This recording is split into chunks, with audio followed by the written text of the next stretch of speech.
Welcome to Salvage, a podcast for conversations with artists about the repurposed materials they use in their art practice. Please enjoy my conversation with Michelle Vania Beattie. Michelle is an intuitive artist known for her striking sculptures made from beach-found plastic, inspired by a lifelong connection to the ocean. Growing up in Plettenberg Bay, she collected what is called mermaids' tears, a childhood fascination that returned years later in Kommetjie, where she discovered these were actually nurdles, raw plastic pellets. This revelation ignited her commitment to addressing ocean plastic pollution. Since 2020, Michelle has transformed the plastic debris she collects during beach cleanups into conceptual sculptures that raise awareness about environmental damage and consumer impact. Her work gives a voice to the ocean and calls for urgent change. Thank you so much for joining me, Michelle. I'm excited to finally talk to you. We've just been communicating via Instagram. Yes. I'm very well, thank you. Just came back from vacation and back to freezing cold Cape Town. Oh, And yeah, it's really chilly. I actually have a fire going in my studio to stay warm. wow. And yeah, back to cleaning beaches and making art. Oh, amazing. Your Yeah, work is it's really, with winter. oh, I was just going to say, with winter now, we have a lot of plastic washing up. oh, So it's really? So been lots of beach cleaning. in the winter, there's more plastic washing up than in the summer? Yes. Oh, how Yeah, interesting. definitely with the storms and sea surges and the different currents, a lot of microplastics and usual suspects like lighters and earbud sticks, yeah, just coming up in drones. Really? It's Wow. yeah. That's fascinating. It never occurred to me that the pollution fines might be seasonal. Huh. Very interesting. Yeah, definitely. So, You do. I do find some out of winter, but not as much as now. Now is definitely the worst time of the year. yeah. It's so interesting to be speaking to you. You're in South Africa, I'm in New York, and we're dying of heat here. We're so cold and it's so straight. It's just, it's amazing our planet, how large it is. And it's just so fascinating to be talking to someone on the other end of the world and in completely different conditions. I just, Yeah, I can imagine. it's, And it's a different time. I mean, it must be morning with you now. yeah, it's Is that right? 11 a.m., 11 o'clock in the morning. Okay. And it's what time for Okay. you? It's 5 p.m. So Okay, so we are cooking dinner and getting cozy. right. Well, luckily Yeah. not too late though for you. No, it's all good. It's all Good. good. Wonderful. So I wanted to Yeah. ask you, were you an artist as a kid? I've always been a creative. I've always sort of dabbled in painting and embroidery, Hmm. anything really, anything that I could get my hands on or I was inspired by. Uh-huh. And I am by trade a graphic designer, Ah, and it was only at the end of 2020 that I started working with plastic. oh wow. So it's really quite recent for you. Huh. Yeah. And before that, you were a graphic designer strictly, or were you making other kinds of art? Well, I had a little brand that I'd created where I designed kids' t-shirts with Oh, different types of bunnies that they could buy a set with paints and a paintbrush and paint it yourself, little t-shirts. oh, how cute. So I would, So I would do things like that. I was mostly inspired by my children, who are both also very creative, and sort of whatever they were wanting to do, I would create with them and Hmm. come up with ideas. I also had a little brand that I was making like sensory toys, Oh. like cuddly toys with different fabrics and Mhm. like a little wooden ring. And I was selling those. And at one point, I was making little kids' felt embroidered booties. So, like various things. Anything that I could feel like my kids needed, I kind of got into Mm-hmm. and made it a business on the sideline. Right. Oh, that's Yeah, wonderful. but I've been doing graphic design for about 20 years. Mm-hmm. Wow. And Yeah. what all of a sudden brought you to working with plastics? Like, how did that happen? Well, It's it's a bit of a long story, but I'll tell you. When I was a kid, I grew up in a small town called Plettenberg Bay, and I used to find these what I called back then mermaids' tears. Mm. So they were these tiny little pellets, and I had no idea what they were.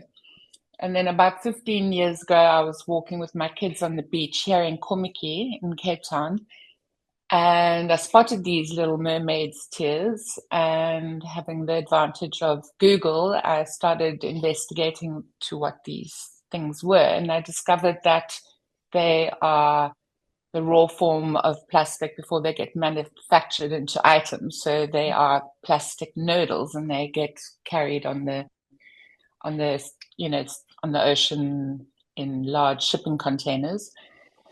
Anyway, then I found out about the plastic gyres and the plastic islands, and then my whole world opened up to plastic in the ocean. And I started then seeing how much plastic was actually washing up on our beaches. So I started collecting plastic, and it was just becoming more and more. And I just thought, like, I've got to tell people about this. So I was kind of posting pictures on social media, trying to get people's attention Uh-huh. to this plastic, and wasn't really getting anywhere. And then during the pandemic, our events industry was shut down here in Cape Town, and I wasn't really doing any graphic design work. Mm-hmm. So I started playing around with art. I had also come across a few artists on Instagram who inspired me to do something with this plastic that was now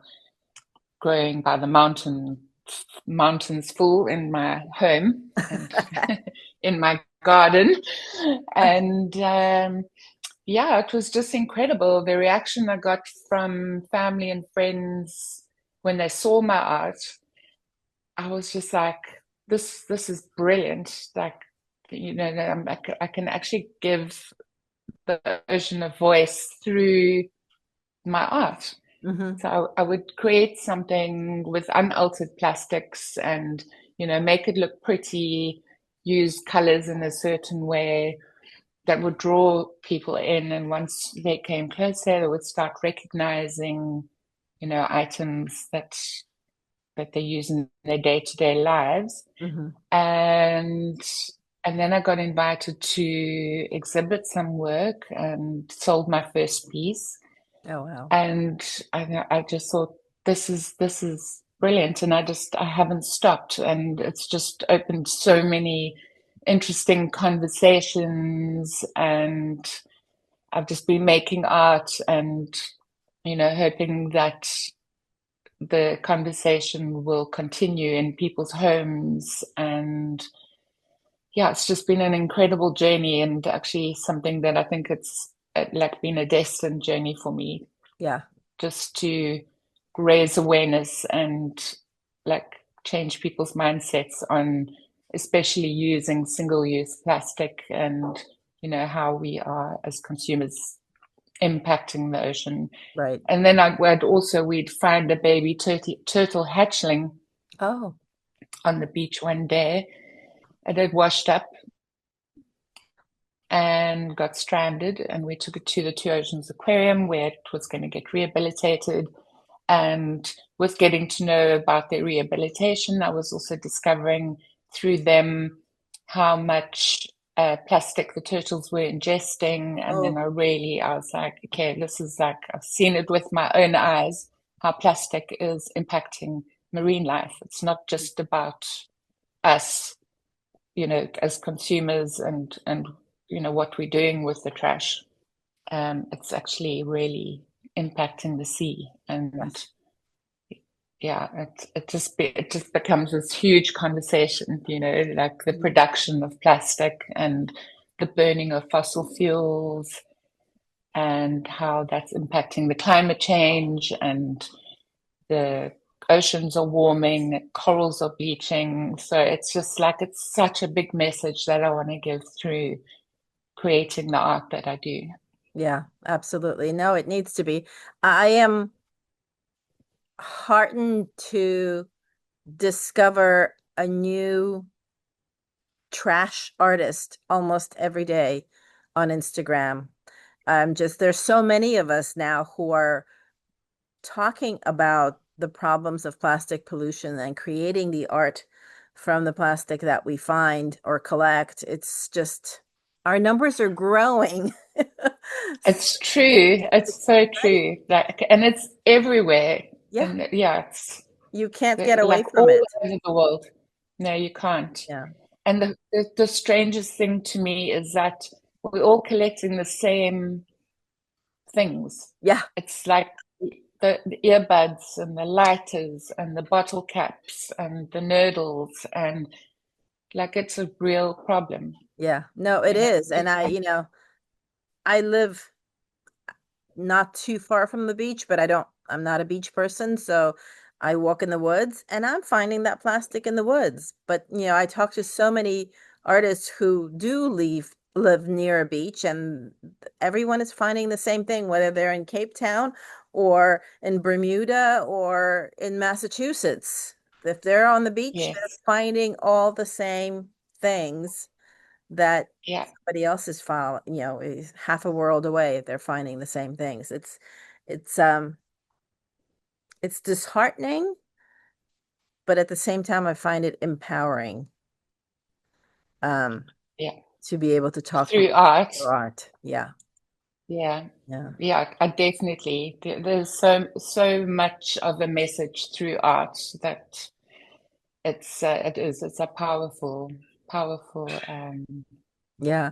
So thing. actually, I Yeah. was I was going to ask you this question at the towards the end of our conversation, but here we are, smack in the middle of it, and we kind of started with the heavy subject first, which is totally cool. What do you think is an artist's role when it comes to dealing with plastic pollution? Like, what are the most important things an artist can do? Well, I think a lot of people are sort of tunnel visioned at the moment in where they see, for instance, a turtle with a plastic straw stuck in its nostril, or Mhm. there's that seahorse with its, tail linked around an earbud. And I think people are shutting down to the reality, or they're feeling really overwhelmed. So I think through art, we need to gently educate and you know really help people see and not be overwhelmed by this catastrophe, and um, make it a hopeful thing, and make art something that gives you hope.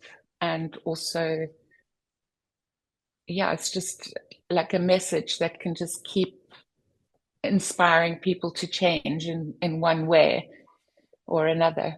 Yeah, If we all just do a little bit, together, we'll, like a butterfly effect, creates an impact together. absolutely. Yeah, that's just it. Yeah, that's one of And the, just to see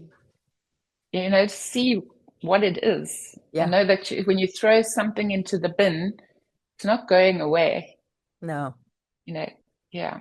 There is no away, um, because it's going to be in somebody's beach or backyard eventually, unfortunately. Yeah, Yeah. yeah, Yeah. yeah. I sometimes, get really down and upset about when I, do a lot of reading and um, doom scrolling on Instagram or whatever, and seeing all these photos of devastation and all the plastic issues. And it's it's just so heartbreaking. But I always come back to the fact that if I do a little something and I inspire somebody else to do a little something, all those little somethings do add up and they make a They difference. do. Yes, exactly. Yeah. I mean, I know, like I'll walk into like a pharmacy, for instance, and I look around and I just see everything's plastic. Yeah. And I'm just like, oh, how is this going to change? But there are other things that I can change, like certain items in my kitchen or things I've eliminated, uh, for birthdays and celebrations, like Hmm. balloons and glitter and things that are not necessary. Yeah. Plastic has its place in some industries, Hmm. but like single use is such a big start. If people can just really be mindful about something that's only got one use and you chuck it away, like find an alternative, like Yeah. challenge yourself to find something different. And that would be such a big start. And then Absolutely. also industry leaders to also like take responsibility Yeah. Well, I think for what they. the big corporations really need to take responsibility, and that's the difficult part is getting them to take responsibility. I guess that's when we really need to rely on legislature and government to make Yeah, laws yeah, that would hold those big corporations accountable. absolutely. Yeah. Like the other day, I was thinking, like, just ban earbud sticks. I mean, Yeah. I'll show you my packet. I'll just quickly put it in front of the screen. I mean, this is just like my earbud, like Q-tip collection. Right, the Q-tips, yes. Oh wow, blue ones. Yeah, Yeah, we only have white blue ones and here. white. Oh, really? Yeah, we've got. I'm starting to see pink and green and yellow and purple. So And the I'm just like, interesting thing about that is you actually have the option of buying the ones that are completely made out of paper and cotton. We have that absolutely. option here in the Yeah, I have them US. in my studio. Yeah, they have Yeah, they can be wooden or there's a paper inside. So you don't have to buy the ones with the plastic stick in it. Uh, no. that's a So they choice somebody can just make in need to their be own banned. purchasing. Yeah. Yeah. Yeah, exactly. Yeah.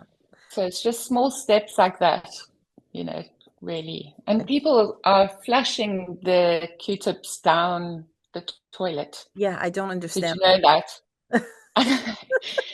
And I'm just like, what is your thinking? It's getting pumped straight into the sea. And like every beach walk, I will come home with a handful Wow. every time. It's like, Uh, that's and lollipop sticks. yes, lollipop sticks too. Yeah, I find those as well. Yeah, Yeah. yeah. Um, well, thank goodness that at least we can get to use it as a free art material, right? Yeah, yeah. It's a new discovered art medium. Right. And So it's let me so ask you. colorful. Yeah, go ahead. What? I just said it's so colorful. I've got like Yes. a whole palette Yes. at my hand. I can see your palette behind you. You're so good about Yeah. separating it all by color. Mine gets separated by color when I'm working on a project, but then it becomes a mess again.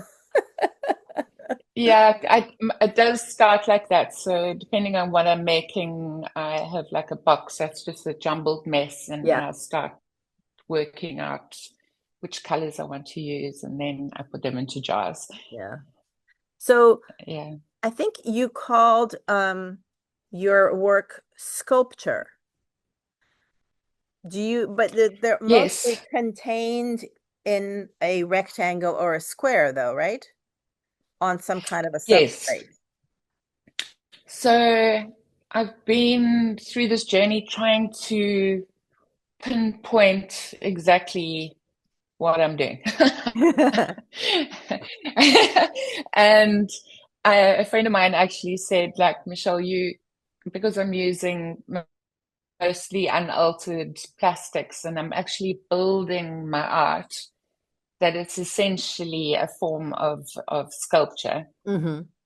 And the fact that a lot of the time it has a 3D aspect to it.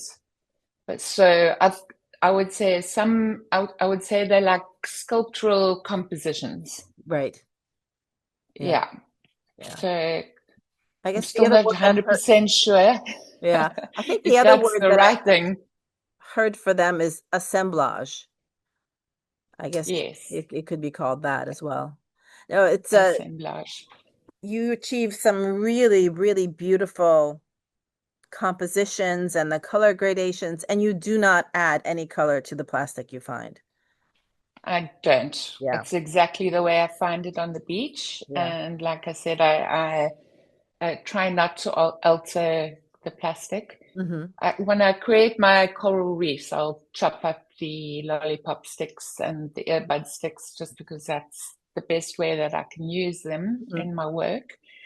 Otherwise, I'd like people to see the plastic just as I found it. Right. Now, do you clean it in some way before putting into your sculptures?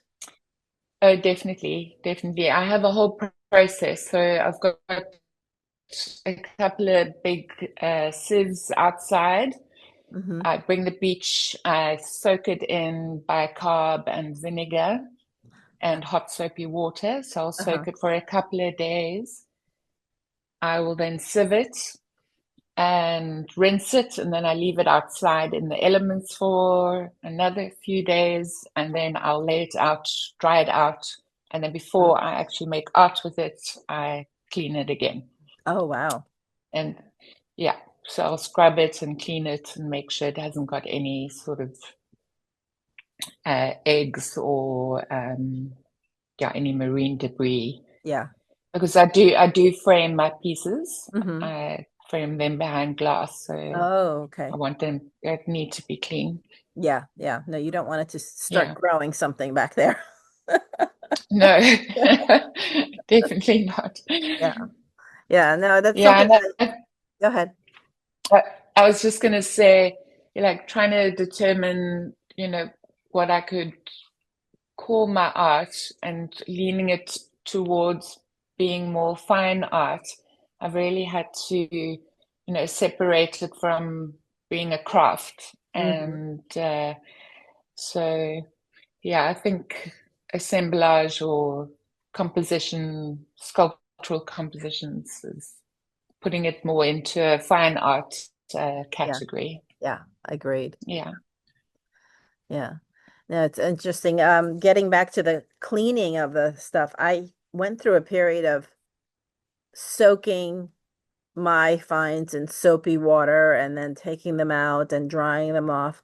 And then I worry about whether I am spending too much precious water cleaning these things. So I Yes. go back and forth. I don't want to put it dirty into my artwork, but at the same time, I'm trying to minimize the amount of water that I use to clean it because that feels Yes. wasteful too. Um, Yeah. yeah. So I often use my pool water. I'll just Oh, scoop buckets of water out of my pool, uh-huh. and or if it's been raining quite heavily, then I'll use rainwater, Yeah. or just collect some water in buckets outside my studio. Yeah. Yeah, but that's also something that's top of mind. Yeah. Don't Yeah. want to be wasteful or yeah, add to the pollution Right. with Yeah. any Yeah. toxic stuff. Right. I guess you could always put the water into your garden unless it's got too much soap in it, I suppose. Yeah, I don't know. It's an issue to be dealing with. Yeah. Yeah. But good that we're mindful about it. Yes, yes, Mm. absolutely. How do you attach your plastics to the substrate? What is the substrate actually? Is it paper? It's kind of hard. I use Fabriano. I don't know if you know the brand That's not. Fabriano. It's an art board, Oh, okay. An artboard. and Okay. yes, it's essentially for watercolors. Uh-huh. But I quite like the texture, so it holds the glue really well. And then I use glue.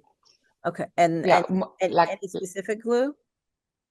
uh, excuse me. It's like a gel, Mm-hmm. Bostik gel. I can show you. Oh, wait. Huh. An all-purpose clear gel adhesive. Yeah. It's not a brand So I'm familiar with, but interesting. okay, so I like it because it dries quick enough, but not fast enough. So if I need to just move something slightly, You I can do it. can.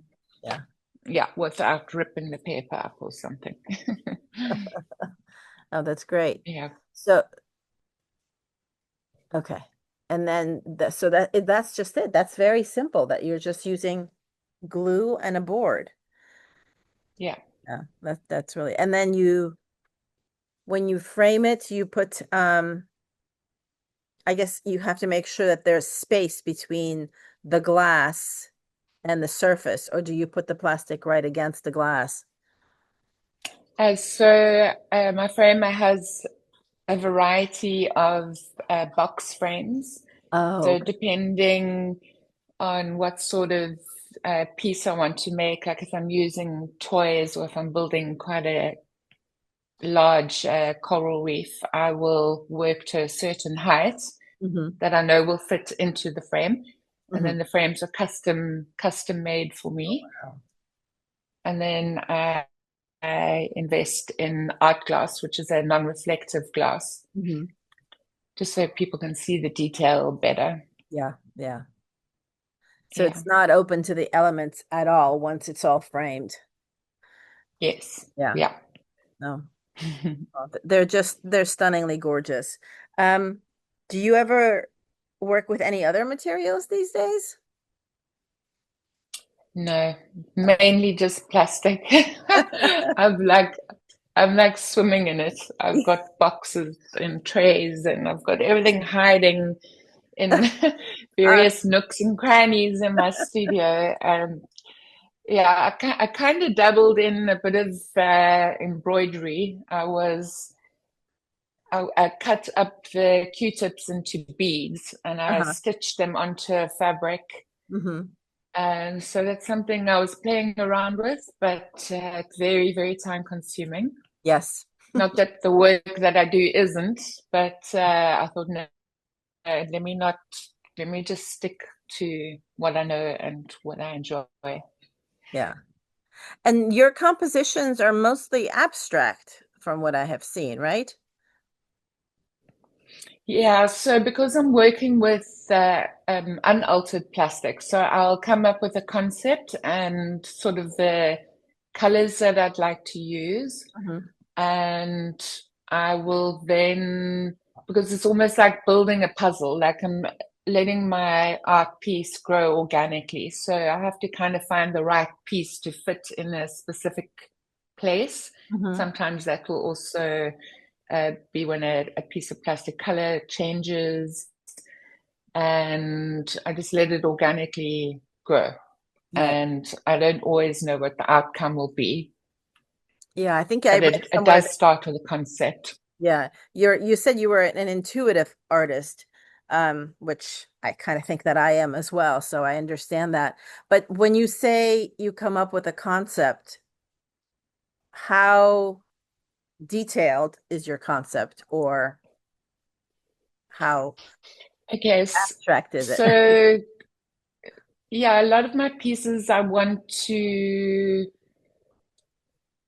bring up a like a topic, for instance, like a conversation point. Like if I do a coral reef that's all white plastic, my concept there is how the fossil fuel industry and the burning of plastics is impacting the coral reefs and causing coral reef bleaching.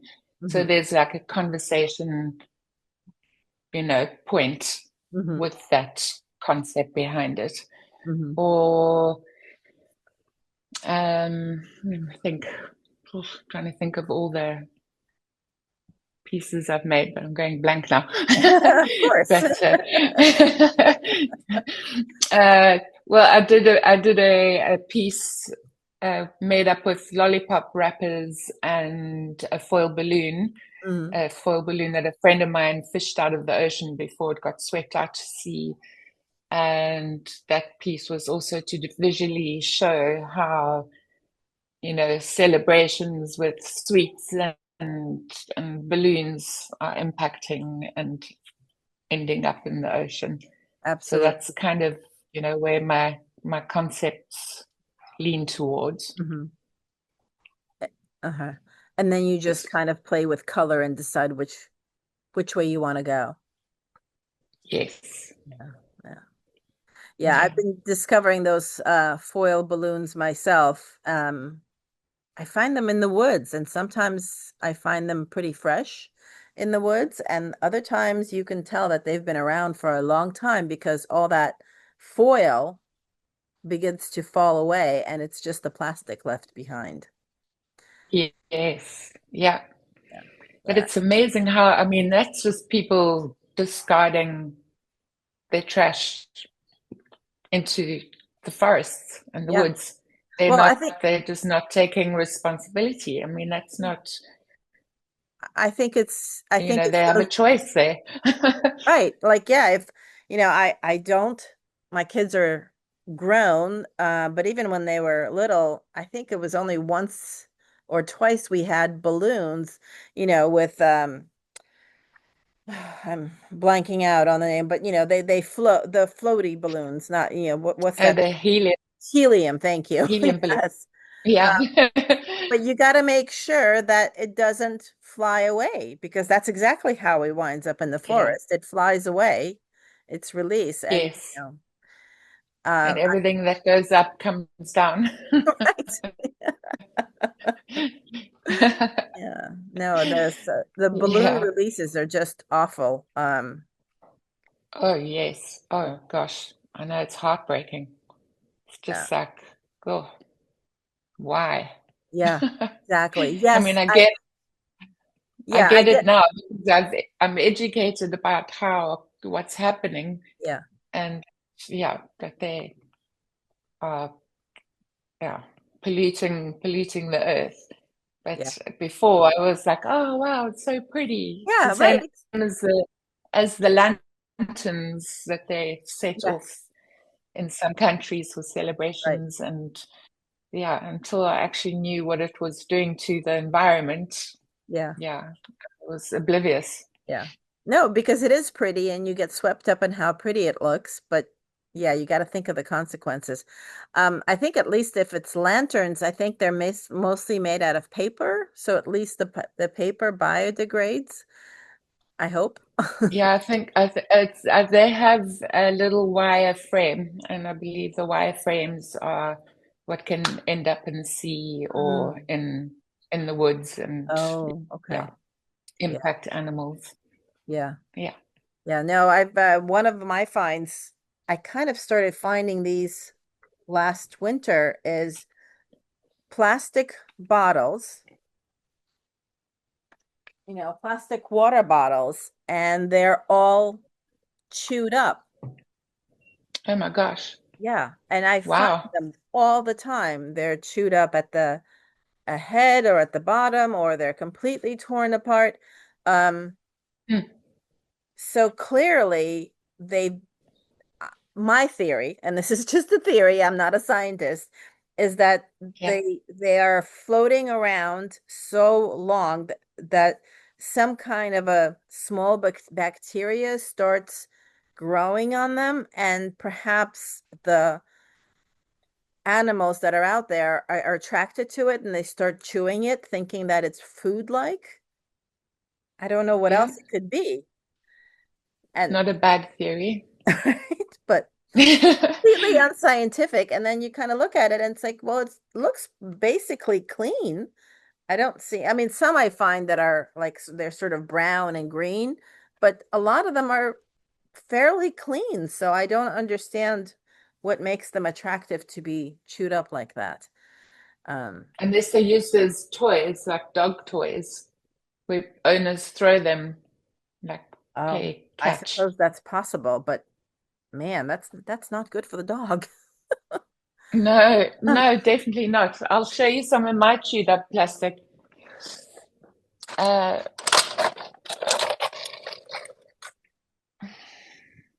yeah, I mean, this has been found on the beach. Oh yeah, that's totally chewed up. Yeah, so that's definitely fish or turtles or something eating Yeah. this. Yeah, Wow. yeah, Ugh. yeah, it's shocking. It is shocking because you think it's one thing for a bird to pick up a little piece, or it's one thing for um, a turtle to swallow a piece of plastic that's floating around that looks like um, a jellyfish or something like that. But it's quite another to take a bigger piece and actually chew at it to break off small pieces to eat. Um, Yeah, that's really it's sad. So sad. Wow. yeah. And there is something else I also wanted to bring up, and that is like the fishing industry. The way, like, I just find it so perplexing that the large fishing industry vessels just like cut off bits of rope and throw it into the sea. And these they I don't know if you've seen those glow sticks that they hang on the edges of the nets to lure fish in, Hmm. and those large trawler nets and buoys, and like I pick up so many things that's related to the fishing industry, Hmm. and I just think it's perplexing because it's like that's their livelihood, and what they're actually doing is also polluting the same place Yeah. where they are fishing from. Yeah. And like industries that like individual industries need to start educating and on working on educating the people that Yeah. work for them and Absolutely. manufacture. Yeah. No, I think Yeah, about that all the time. I was actually talking to a friend recently about it because, the trash I find on my walks are sometimes it's a gum wrapper or a bottle cap. I understand some of the trash, this little piece of land that I walk in is between two major highways. So I understand some trash just flies in. Um, but other yeah, trash I find, it's clearly been dropped because sometimes I find, just a fresh, empty water bottle that somebody just dropped. There are garbage cans yeah, at the end of the trail, but I find these yeah. and people go out drinking in the woods and I'll pick up these things. And I always think about, you know, most people do not throw trash all over their beds at home and then go to sleep in them. No, So why are you exactly. doing this Yeah. out I in feel like it nature? should be common sense. Yes. I But then think people there's a say to me, sense no, of, it should be education. And I'm like, but how educated do you need to be to yeah, see beautiful, clean forest versus your trash lying all over the forest floor? It's not the same. no. Or is it the mindset that, oh, somebody else will come pick it up? Like, what is it? Yeah, I think it's a lack of stewardship. I think we all kind of, not we all obviously, but I think there's a lot of people who don't take ownership of the natural space around them. Because I think if they did believe that this was something for them, they wouldn't drop their trash there. Yeah. I don't know if I'm Or, I'm saying that very clearly, but I think when you Yeah, yeah, think that something belongs to you, it's you're part of a community, and this, let's say, park or beach belongs to the community, and you're part of that community, then you would want to keep it clean because yes. it's like your Yeah, home. like you would your home. Yeah. Yes, yes, exactly. Yeah, it's a different mindset Yeah. completely. I don't Yeah, know how to help foster that mindset. yeah. I'm also stumped. I mean, we have that in a lot of the disadvantaged areas where constantly getting cleaned up by council because it's just the streets are just filled with rubbish, Yeah. just packed. But then, and some people say, no, it's because they don't have the right, disposal rubbish collector system, and which I agree with. But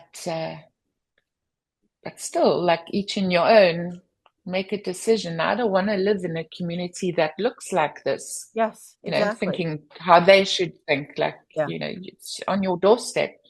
There's Yeah. like No, it's true. There are self-pride.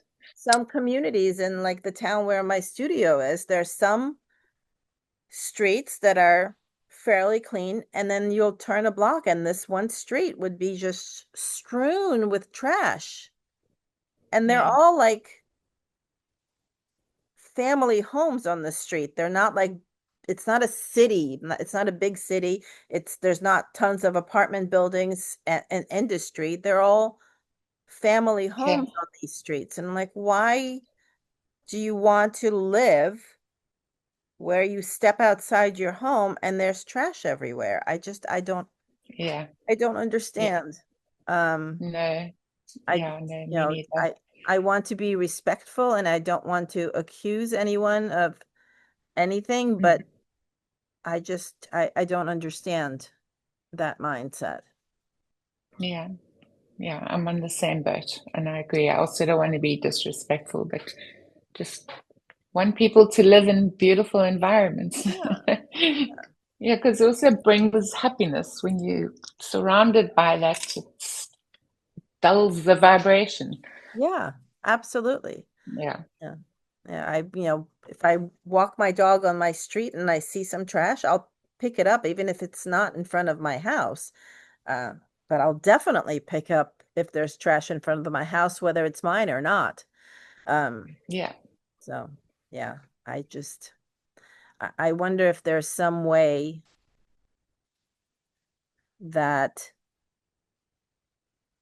people can be talked to that could make them understand, could make them want to clean up in front of their own home.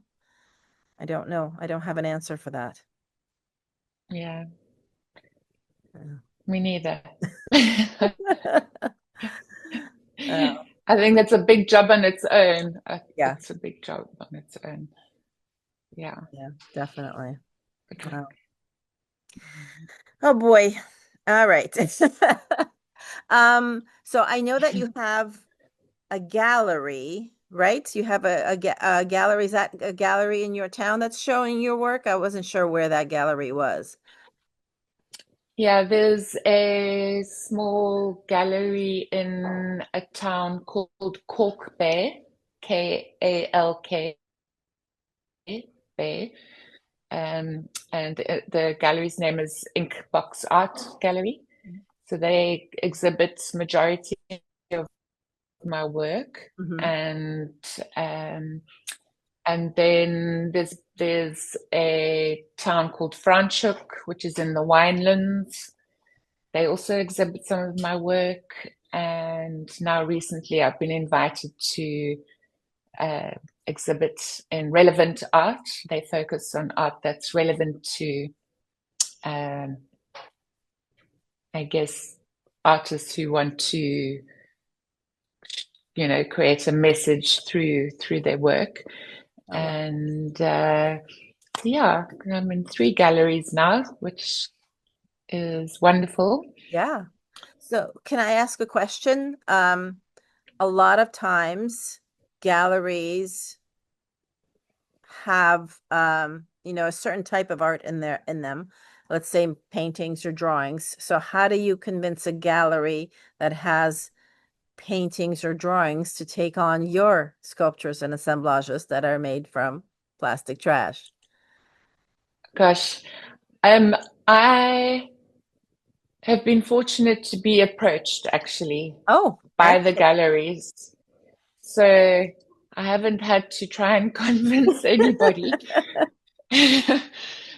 So yeah, I do feel really lucky. But all these three galleries have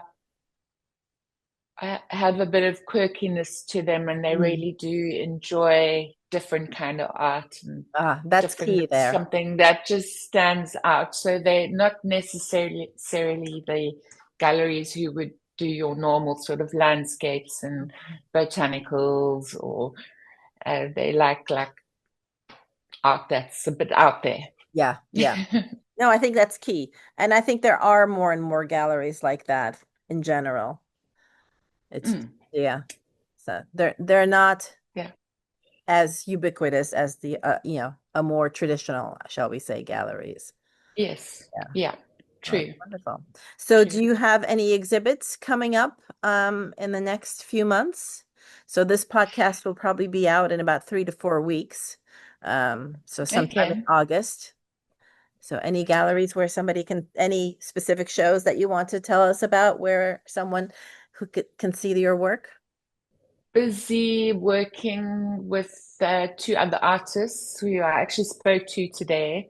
There's a sort of a festival fair that happens in October in Stellenbosch. It is called Woordfest, like word festival Oh, okay. in English, Woordfest. And yeah, so I'm looking at potentially doing something with them, which will be sort of an interactive installation, and I'll have some of my work on display. Fabulous. Otherwise, I have nothing really planned, but at the end of the year, at the beginning of December, in Kommetjie, we've got about 30 different artists that consist of like ceramicists and printers and painters and illustrators who all open up their home studios Oh, wonderful. to the public. It's called Open Studios Kommetjie, Hmm. and that will run over 3 days in the beginning of December. And so I will be working on a body of work for that over Uh-huh. the next couple of months. Oh, wonderful. Is your studio in your home? Yes, Yeah, it is. yes.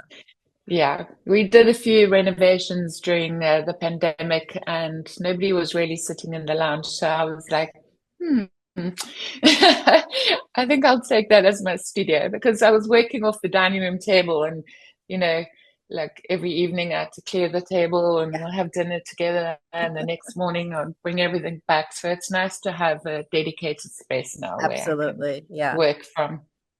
Yeah. Yeah. I used to have my studio in my home too. And it was first it was a little garage space next to my kids' playroom. And then eventually they stopped playing in there. So I moved into the playroom and took over the entire basement. Oh, that's so cool. Yeah, it's nice as a creator to have that space and Yeah, just yeah, have everything around you and what you need on at hand. exactly. Yeah. Yes. Yeah. I kind of sometimes I miss that space. That was big space, but now I have an outside studio, which has its other benefits. There's artists working in this building, and I get to have interactions with other creatives during the day. Not every day, but a lot of the days. So that's always really nice. Yeah, that's wonderful. Yeah, it's Yeah, just, I'd love to see your work too sometime, like have a good look. oh, Are I you very busy? come on over. Yeah, I'd love to. New York is on my list. Oh, well, if you It's ever make definitely it to on New my York, list. yeah, definitely. Please, let's connect if you're here. I Um, will definitely. My sister lives in Canada, and we still working on a trip up there and thinking mhm. we would have to go via New York if we Right. do. Yeah, yeah. Yeah. Yeah. I have never been to South Africa, or Africa in general, so that would be an exciting trip. Oh, wow. Maybe someday. Yeah, definitely. So affordable for anybody out of South Africa. So you should put it onto your list. It's really Okay. beautiful. All right. I will. I will. Yeah, someday. Well, thank you so Yeah. much for taking the time to have this chat with me. I really enjoyed Yeah, getting to know you. it's been really wonderful. Thank you. And Yeah, thanks so much for the opportunity. absolutely. Absolutely. Our work needs to be seen, so I figure I'll do my part in getting it out there. Oh, thank you. Thanks, Natalia. Well, thank you, Michelle. Go enjoy dinner with your family, and we'll I talk again will. soon. Yes, perfect. Thank Thank you. you. Have a Bye-bye. lovely day. Thank you. Okay. Okay. Bye. Bye. That was a lovely conversation. I really enjoyed speaking to Michelle. It was wonderful to get to know her, and boy, we covered some heavy subjects, but I think important subjects to talk about. I hope you enjoyed our conversation. Please take the time to review it, to like it, to share. Um, any and all comments, likes, and reviews are highly, highly appreciated. And please share this podcast with anyone that you might think would enjoy listening to it. I think we are covering some interesting topics, and artists who may not be repurposed media artists would also enjoy these conversations. So please share them. Thank you. This podcast was created, produced, and edited by me, Natalia Korover. Theme music by R.C. Gaida. To find out more about me, go to artbynatalia.com. To find out about my community, go to repurposercollective.com. And to learn with me, check out all my offerings at ecoloop.art. Thank you for listening.